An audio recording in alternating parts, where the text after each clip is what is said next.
How has the renovation process gone so far for you, Brian? The renovation process has gone really well.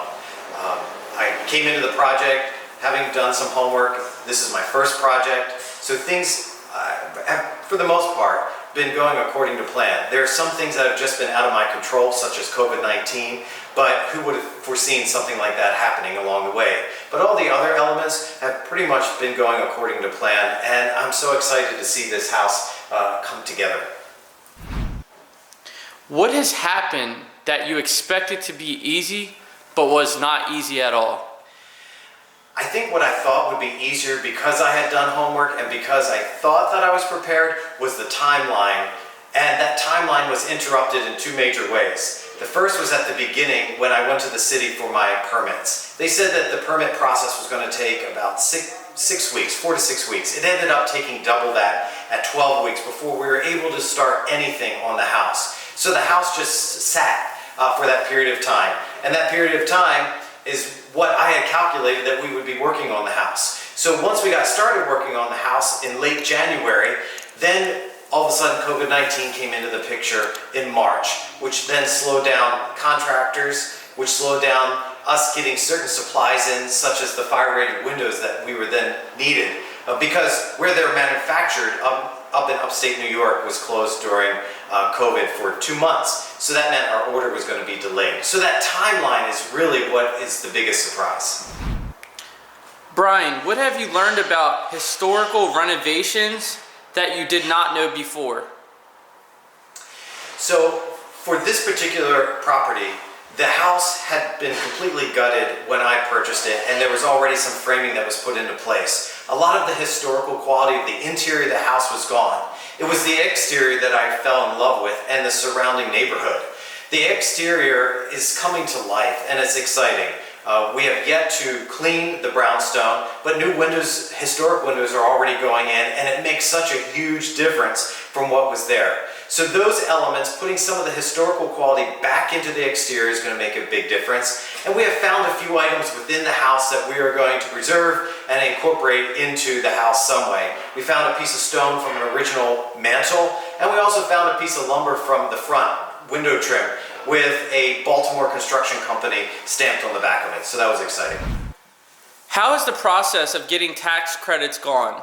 Was there anything helpful you can tell someone who is thinking of doing the same? So one of the things that I found out about this particular property is that the seller had already applied for the CHAP tax credit here in Baltimore City. And the way that the seller had done it was through their architect. Well, I'm using the same architect to finish the project. And that CHAP tax credit application was put in the architect's name. So since I'm using the same architect, I did not have to reapply for that CHAP credit. Instead, I just need to ask for an extension until we finish the project. So the next step is, once the project is finished, the architect comes back and does a plan and does an account of what has been done to make sure that our application and the plans, the architectural plans, meet up and everything is according to what CHAP had originally okayed and approved at the beginning of the process. So it should go relatively easy for us from this point.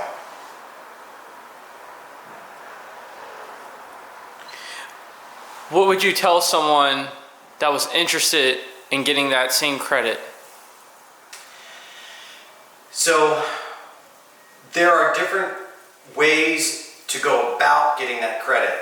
I didn't realize that an architect could apply for that. So if there is an architect that is a part of the project, it's probably going to be easier to go ahead and pay them to be a part of that process, as well as design the drawings for a building.